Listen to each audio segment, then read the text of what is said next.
Here's my preview of the Kansas versus Villanova men's basketball game. And Kansas is a 1 seed, the only 1 seed left, and Villanova is a 2 seed. Some players to keep an eye on for Kansas: Ochai Baji, 18.9 points per game. Christian Braun, 14.3 points per game. Jalen Wilson, 11 points per game. David McCormick, 10.1. Remy Martin, who's coming off recently, coming on recently for Kansas in a big way, 8.6 points per game. DeJohn Harris, 5.4 points per game. Mitch Lightfoot, 4.7 points per game. Jalen Cullen Lance, 3.9 points per game. Joseph Yesufu, 2.2 points per game. Of course, if you include KJ Adams in that mix, 1.1 points per game. Some key guys to keep an eye on Villanova are obviously Colin Gillespie, who is their best player by far, 15.6 points per game. And of course, we know Justin Moore won't be playing, so I'm not going to mention him, but he was a second leading scorer for Villanova. Jermaine Samuels, 11.1 points per game. Caleb Daniels, 10.2 points per game. Eric Dixon, 9.1 points per game. Brandon Slater, 8.3 points per game. Chris Archidiakono,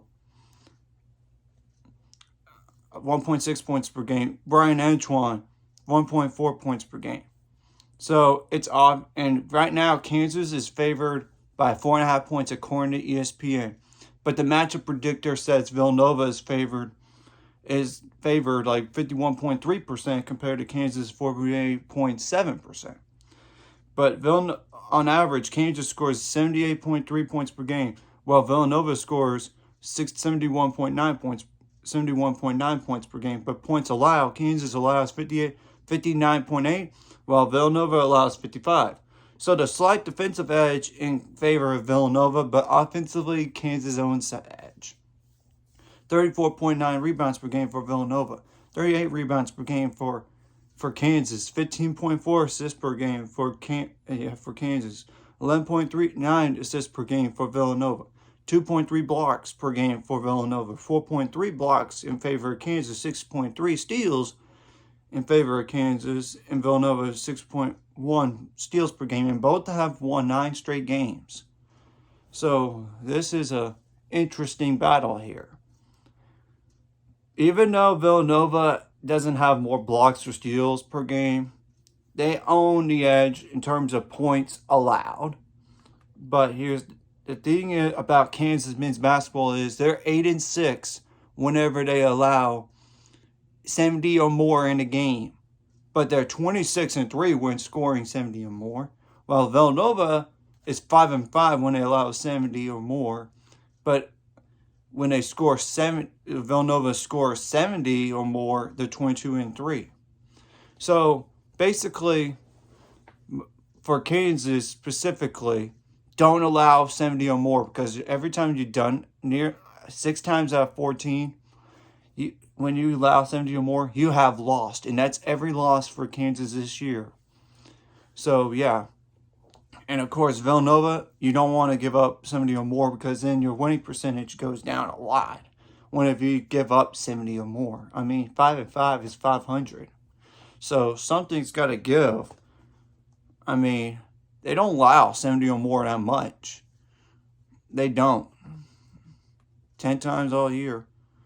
But for both teams, we don't know how the officiating is going to work in this game, because they've been inconsistent.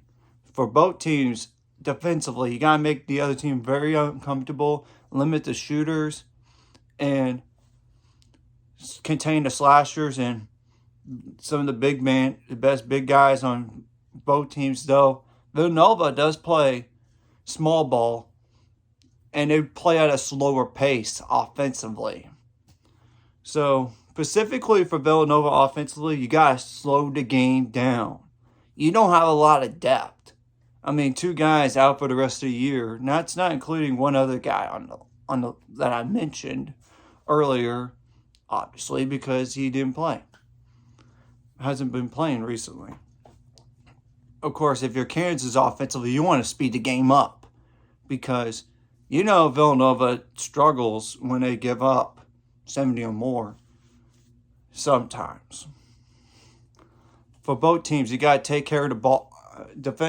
Also, defensively, you got to limit those second chance points, fast break points, and points off turnovers. Now, offensively, you want to get as many of those points as possible, besides making more free throws in the game. I mean, that's huge. And you got to take good shots. You got to take care of the ball. You got to get some rebounds on both ends of the floor. And I know this is a big-time game right here.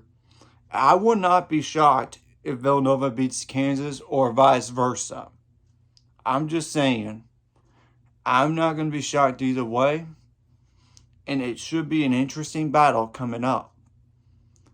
Anyways, if you like this content, hit the like and subscribe button. I'll see you guys later. Let's get me up to 400 subscribers or more by the end of this year.